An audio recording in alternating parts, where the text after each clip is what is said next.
हरे कृष्णा। तो आज हम भगवद गीता के पहले अध्याय के 21वें, 22वें और 23वें श्लोक पर चर्चा करेंगे।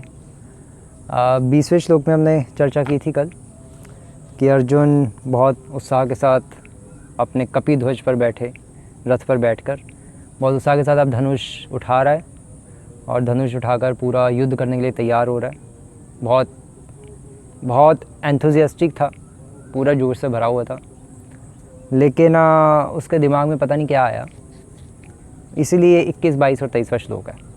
ये श्लोक क्या है? अर्जुन उवाच, उसने सीधा कहा कि सैन्य और उभयोर मध्य रथम स्थाप्य में अच्युत, कि हे अच्युत मेरा रथ सैन्य और उभयोर मध्य, उभयो मतलब दोनों, सैन्य मतलब सेना के, दोनों सेना के मध्य के बीच में मेरे रथ को हे अच्युत प्लीज़ लेके चलिए। अच्छा भला युद्ध करने वाला था।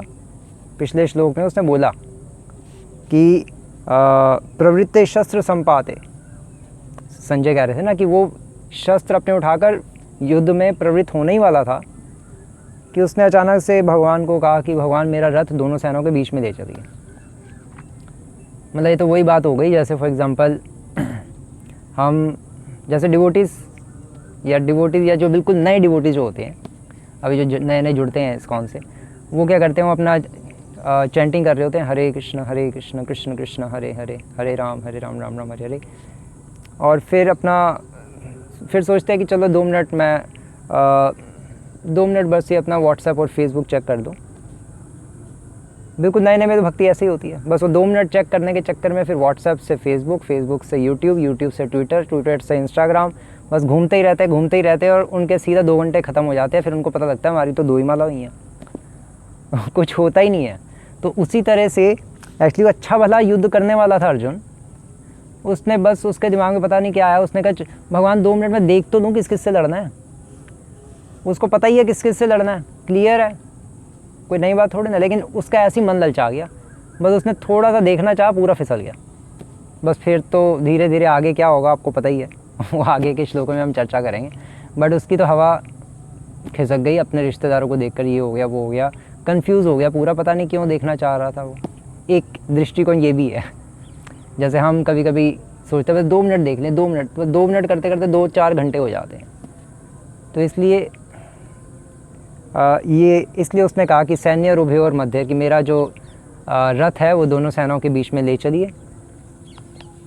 और हे अच्युत, उसने अच्युत कहा। एक्चुअली अच्युत वर्ड बहुत, श्रील प्रभुपाद जी इसके तात्पर्य में पूरी अच्युत की ही व्याख्या कर रहे हैं। अच्युत वर्ड बहुत ही एक मधुर वर्ड है। क्यों? क्योंकि श्रील प्रभुपाद जी लिख रहे हैं इसके तात्पर्य में कि जिस तरह से भक्त भगवान की सेवा करने में कभी चूकते नहीं हैं, उसी तरह से भगवान भी अपने भक्तों की सेवा करने से नहीं चूकते, इसलिए उनका नाम अच्युत है। ये रस विचार से है, तत्व विचार से तो इसलिए अच्युत है क्योंकि वो इनफैलिएबल है, उनका कभी पतन नहीं होता। जिस तरह से हम सब मायाबद्ध जीवों का पतन होता है या जीवात्मा का जिस तरह से पतन होता है, उनका कभी पतन नहीं होता, वो कभी नहीं गिरते। भगवान कृष्ण तो इनफैलिएबल है, अच्युत है, जिनका कभी विनाश नहीं होता। वो तत्व के दृष्टि से है, रस की दृष्टि से है कि वो अपने भक्तों की सेवा करने से कभी नहीं चूकते। और एक्चुअली अर्जुन का अच्युत कहना एक और भी कारण था, अर्जुन का संबोधित करना अच्युत, यहाँ पर अच्युत ही क्यों किया? तो आचार्य लिख रहे हैं कि एक्चुअली उसने इसलिए भी किया, न च्युति भजनम, न च्युति भजनम मीन्स कि हे भगवान, हे कृष्ण, मैं कभी आपके भजन में कभी च्युत नहीं हुआ, मैंने कभी आपकी सेवा नहीं छोड़ी। और अगर आप समझते हैं कि मैं इसके योग्य हूँ कि आपको मैं अभी ऑर्डर कर सकूँ, क्योंकि मुझे ऑर्डर करना पड़ेगा क्योंकि आपने सेवा ही ऐसी ली है, एक सारथी की सेवा ली है, तो प्लीज़ मेरा रथ दोनों सेनाओं के बीच में ले चलिए, मेरी आपसे, हे अच्युत, ये मेरी आपसे रिक्वेस्ट है। तो रिक्वेस्ट कर रहे हो अर्जुन भगवान से, और कुछ नहीं है, इसलिए उन्होंने अच्युत कहा। एक ये भी दृष्टिकोण है। और फिर इस श्लोक में आगे आ रहा है कि यावद एतान निरीक्ष्य हम, यावत मतलब जब तक इन सब का निरीक्षे अहम, मैं निरीक्षण ना कर लूँ, युद्ध कामान अवस्थितान, जो युद्ध की कामना से यहाँ पर अवस्थित हैं, मतलब इकट्ठे हुए हैं, इन सबको मैं जब तक निरीक्षण ना कर लूँ मेरे को मज़ा नहीं आएगा, मैं युद्ध कैसे करूँगा, मेरे को उत्साह नहीं आएगा, या उत्साह तो था मेरे को निरुत्साहित कैसे होऊंगा मैं इन दूसरे शब्दों में। तो इसलिए वो आगे कह रहे हैं कि कैर्मया सह योद्धव्यम अस्मिन्, कैर्मया सह योद्धव्यम अस्मिन् रण समुद्यमे, कि कैर्मया, कैर्मया शिल प्रभुपाद इसका मतलब लिख रहे हैं, कैर्मया मतलब कि किन किन से, कैर्मया सह योद्धव्यम, किन किन के साथ मुझे युद्ध में प्रवृत्त होना है, इस रणभूमि में मुझे किन किन के साथ युद्ध करना है, मुझे प्लीज़ देखना है, मुझे मेरे रथ को बीच में ले चलिए। तो कैर्मया जो वर्ड है एक्चुअली ये बहुत इंपॉर्टेंट वर्ड है एक दृष्टिकोण से, क्योंकि अर्जुन यहाँ से पता लग रहा है कि अब इनडिसिजिव हो रहा है, अब उसका जो दिमाग है वो अनिर्णयात्मक चल रहा है, उस भाव से चल रहा है, वो अब निर्णय लेने में कंफ्यूज हो रहा है, इसलिए उसने कैर्मया कहा। और फिर अगला श्लोक 23वां, योस्य मानान अवेक्षे अहम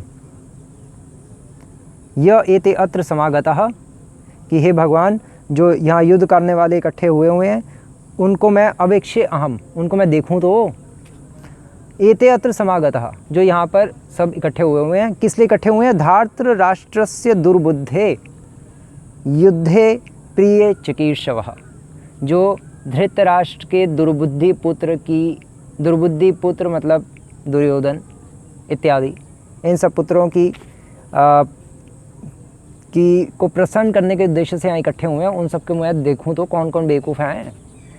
एक्चुअली अर्जुन शुद्ध भक्त था, लेकिन तब भी उसने दुर्बुद्धे कह के धृतराष्ट्र के पुत्रों को पुकार मतलब संबोधित किया, एक बहुत मतलब क्रिटिसाइज़ किया धृतराष्ट्र के पुत्रों को, क्योंकि उसको पता था कि जो ये धृतराष्ट्र के पुत्र हैं खासकर दुर्योधन, ये इरिपेरेबल केस हैं, ये कभी नहीं ठीक हो सकते और ये पागल हैं, इनका कुछ भी नहीं हो सकता। और इसलिए अर्जुन को बोलना पड़ा, क्लियरली बोलना पड़ा कि ये जो धृतराष्ट्र के जो दुर्बुद्धि पुत्र हैं उनकी प्रसन्नता के लिए उनको कौन सहयोग करने यहाँ पे आए हुए हैं, सबके मैं दर्शन तो करूँ। तो इसलिए अर्जुन इस तरह से यहाँ पर क्लियरली उसने दुर्बुद्धि कह दिया। संजय ने नहीं कहा कहीं पे दुर्बुद्धि, संजय तो बहुत मर्यादा पालन करके चल रहा था, लेकिन यहाँ पे इसने कह दिया। क्यों? क्योंकि संजय तो धृतराष्ट्र के सामने ही बैठा था, अब ये कोई धृतराष्ट्र के सामने था नहीं, तो ये तो भगवान को कह रहा था पर्सनली, और भगवान को ही पता था सब दुर्बुद्धि और पागल हैं दुर्योधन इत्यादि। भगवान ने विराट रूप दिखा दिया दुर्योधन को, तब भी उसको कुछ नहीं हुआ। तो इसलिए यहाँ पर इन श्लोकों का ये मतलब है, और अब आप इसके तात्पर्य पढ़िएगा तो आपको समझ आएंगी चीज़ें। अब बाकी हम 24वें श्लोक से जहाँ से संजय अब दोबारा बोलना शुरू कर रहे हैं वो हम कल चर्चा करेंगे। हरे कृष्णा। श्री प्रभुपाद की जय।